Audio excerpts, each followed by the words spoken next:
The 70s were a kaleidoscope of defining moments. Globally, the decade bore the weight of the Vietnam War's messy conclusion, while in the US, the Watergate scandal, Nixon's resignation, and the women's liberation movement reshaped society's fault lines. But I like to best think of the 70s for how the subculture exploded into pop culture. The 70s to me is mostly known for its great rock bands, disco fever, the fashion, Farrah Fawcett, and the movies. The 70s was the point in time where there was a revolution in Hollywood. Gone were the old traditional cookie-cutter Hollywood productions, and in was a new breed, a new generation of films that were dark, raw, gritty, exploitative, and real. It would change the way movies were made for decades. One such film is 1977's Short Eyes, a seriously dark film about a day in the life on a floor in New York City's infamous Tombs prison. To be honest, this is probably the darkest film I've seen in a very long time, and it left me perturbed after. But I had to talk about it because I thought the acting was phenomenal, and the film has some of the best writing. I mean, some of the realest dialogue I've heard. I mean, each character has their own distinct voice.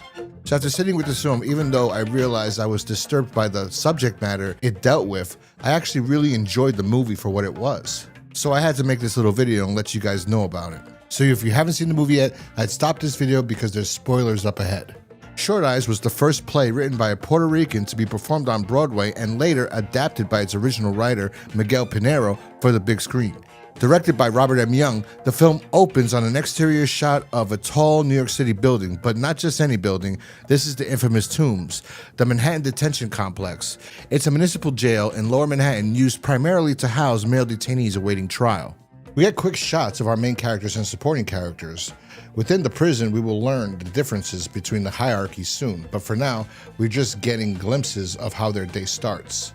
We then get introduced to Gogo and Gomez. They run the commissary. As they go from cell to cell, they come across one cellie, and this is when I realized this wasn't going to be your typical prison film. Gogo tells a cellie that if he doesn't get up to date with his combo slips, that there's gonna be blood on my knife or shit on my dick. You got it? Dig that. By the way, the guy who said that line was also the guy who wrote it. Gogo is played by writer Miguel Pinheiro. They then go to Cupcake's cell and start to verbally harass him.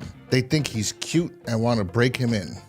He tells them he's not like that and to leave him alone. We get the sense that Cupcakes isn't strong enough to be in a place like this. Later on, the prisoners are sent to the day room where they meet more fellow inmates.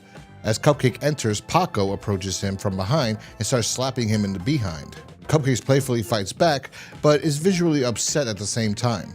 That's when Juan steps in and defends Cupcakes. He tells Paco that, don't you think he's tired of you playing around with him every morning? And Paco barks back and tells him he's just messing around. Cupcakes says it's okay, he doesn't mind.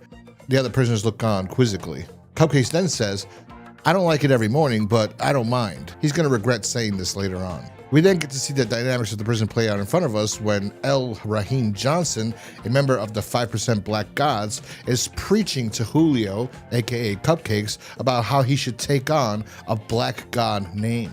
This causes Longshoe Charlie Murphy, he chimes in and tells Raheem to stop with all the religious crap so early in the morning. Well, that just forces Raheem to dig in more and start preaching. Longshoe then calls his god a dog, and the two almost get into a brawl. That's when Mr. Neat, one of the correctional officers, gets involved. He then sets up a boxing fight between Longshoe and Raheem. Not what I was expecting.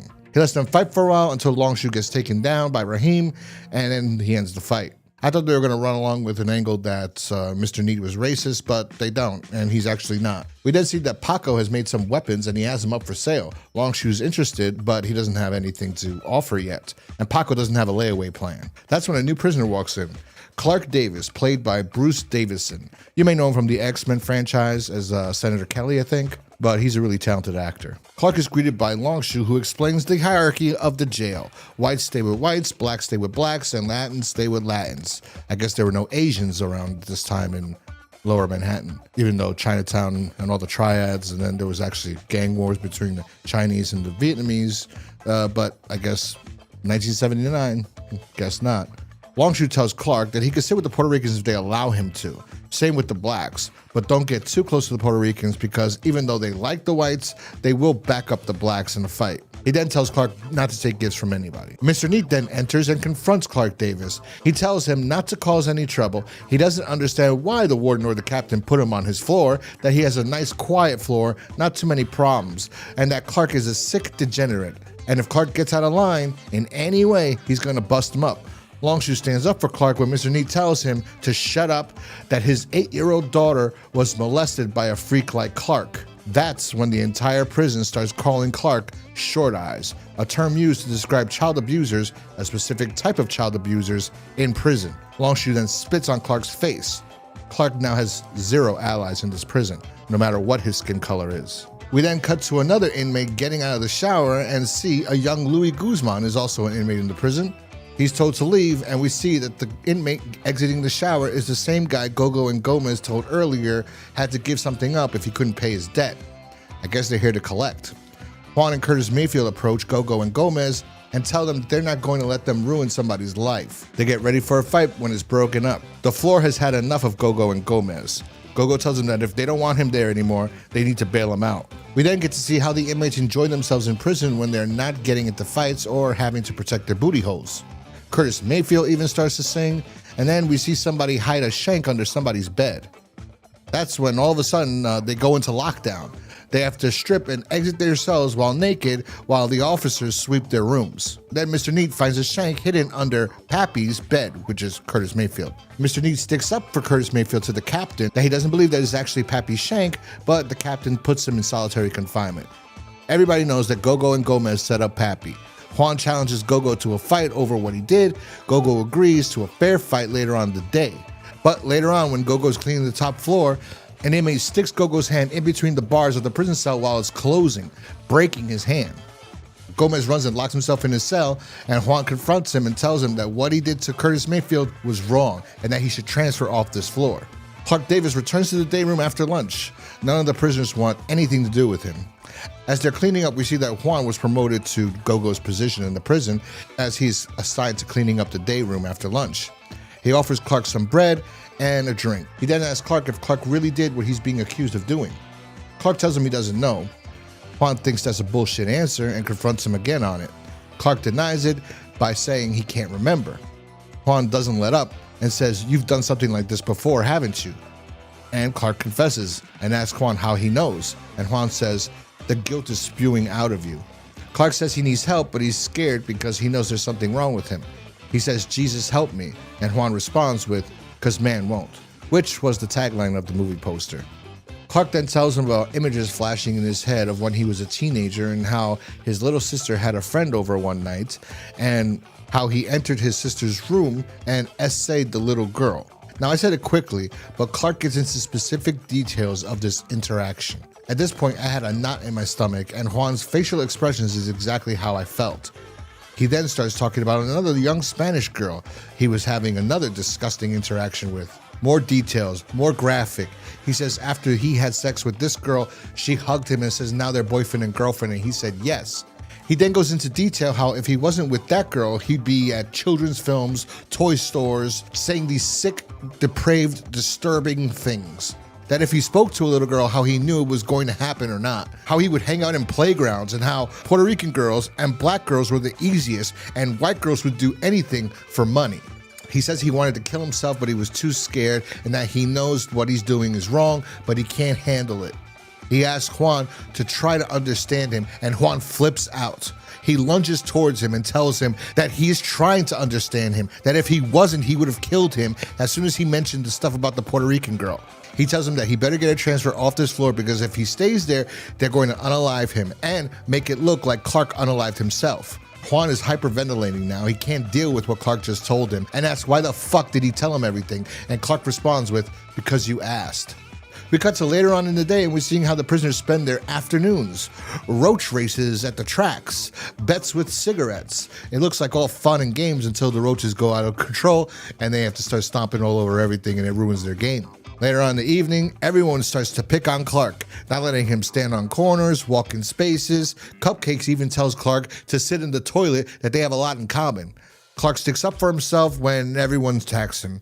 They are all ready to put this piece of garbage down when Juan sticks up for him, which surprises everybody. Paco claims that Juan has a special interest in Clark, and Juan tells him that that's not the reason, just to leave the freak alone. Ice tells Juan he has no business going against his own people for some white guy, and that's when Longshoe walks over and starts picking on Clark. He then demands Clark's chain. Things are escalating rapidly when they've had enough of creepy Clark and decide to beat him up. And Mr. Neat enters and breaks up the gang whooping, but leaves him on the floor. They then give Clark a swirly in the dirty toilet bowl.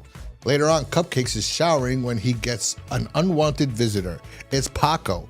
Paco says he's not gay, but he wants Cupcake.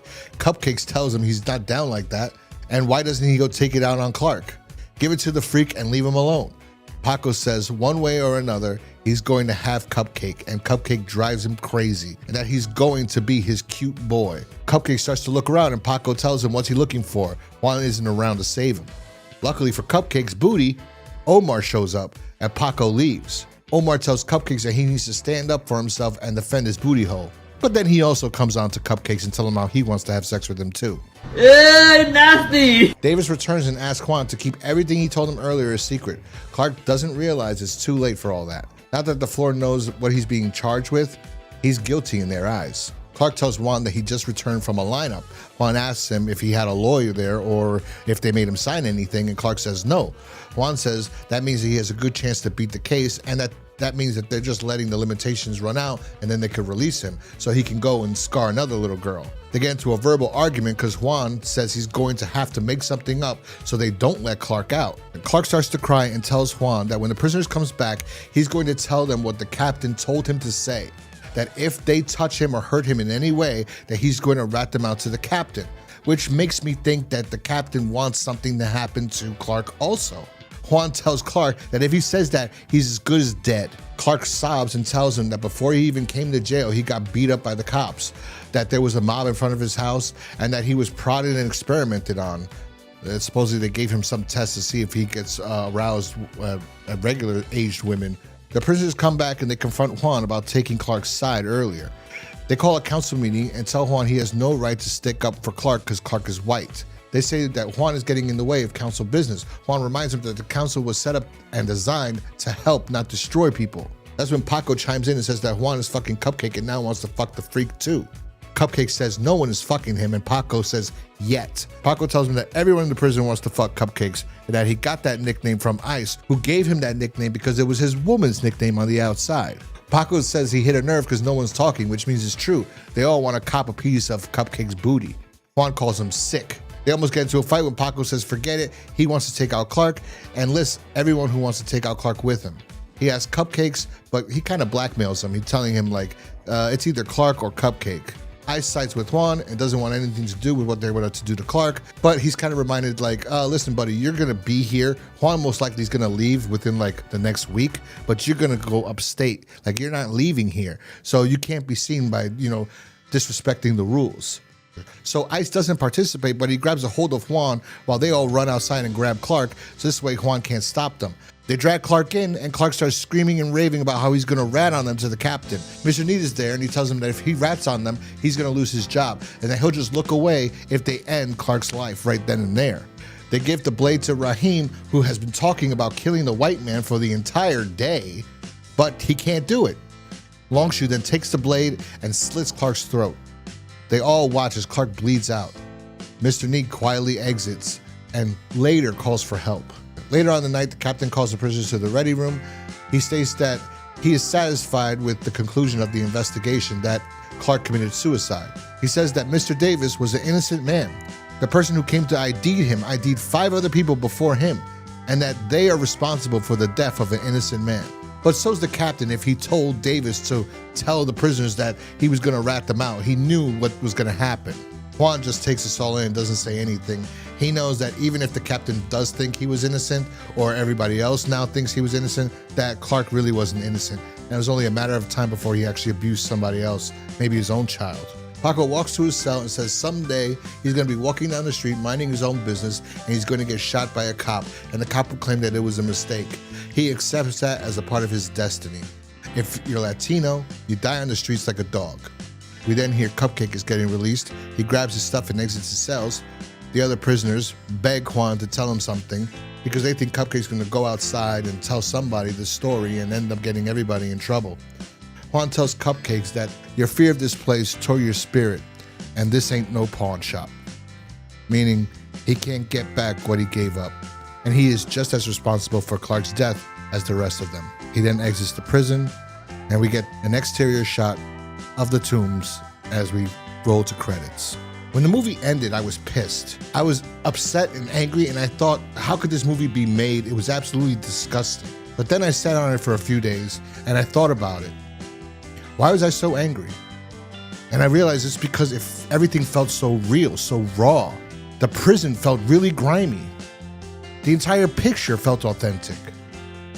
The last time I saw a movie that made me feel this way was Larry Clark's 1995 film Kids. They don't make films like this anymore, and even when they try, it's still watered down. I was impressed with how much of an impact the film had on me days after watching it. I like to think if I was in jail, I would be like Juan, or maybe someone else a little bit more of a badass, but I'd probably be just like Cupcake. Scared, nervous, and just doing anything to save my own booty hole. Anyway, I'm surprised how much I like this film. I'm going to give it 4 out of 5 stars. If you haven't seen this film and my video made you interested, you should definitely check it out so you can hear all the raw dialogue yourself, make up your own mind, but just preparing you, you might get really upset and angry after watching this movie. Anyway, if you like this video, hit that like button, subscribe if you're new here, and I will talk to you guys next time. Peace.